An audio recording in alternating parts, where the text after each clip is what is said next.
আমি ফুল পাশে যাই। বিবাহ হওয়ার পরে বৎসর যেতে না যেতে তাদের এই সন্তান পৃথিবীতে আগমন হলো।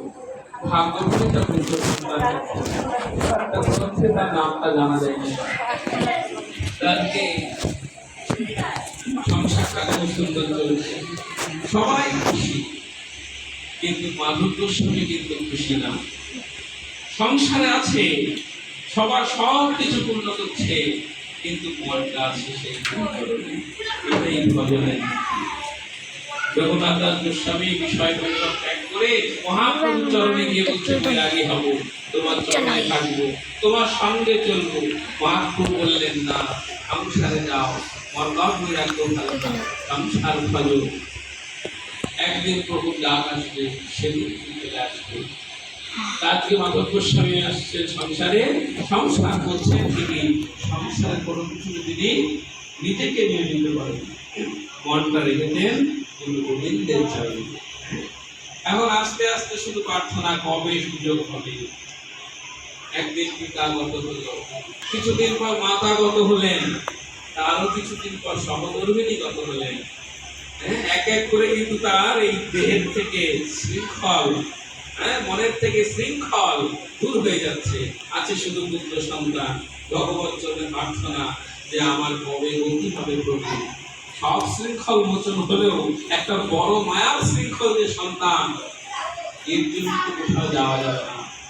ভগবান যেন ডাক শুনে বসলেন, সঙ্গে সঙ্গে তার সন্তানকে দিলেন। সবাই দুঃখিত, কিন্তু মাধব গোস্বামী প্রভু। এইখানে সবাই কথাটা শুনলে খারাপ হবে, যে সবাই তো দুঃখিতই হবে, সন্তান দেহ রেখেছে, কিন্তু মাধব গোস্বামী প্রফুল্লতার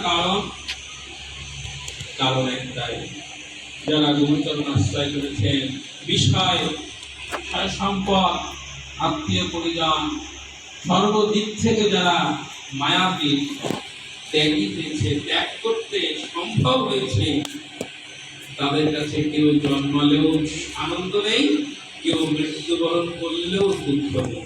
কোন সম্পদ হারিয়ে গেল শোক করে না, কোন সম্পদ প্রাপ্ত করলেও আনন্দ হয় না। গীতা ভাষ্যে এগুলো আছে, করে দেখবেন।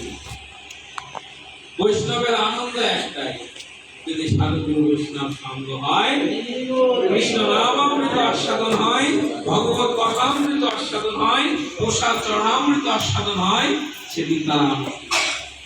আর দুঃখ পাবে কোন সঙ্গহারা যদি হতে হয়, কোন পরম প্রিয় বৈষ্ণবের সঙ্গহারা যদি হতে হয়, একদিন যদি কোন বৈষ্ণবের বদন দর্শন না হয়, চরণ দর্শন না হয়, সেদিন হয় তার দুঃখের দিন।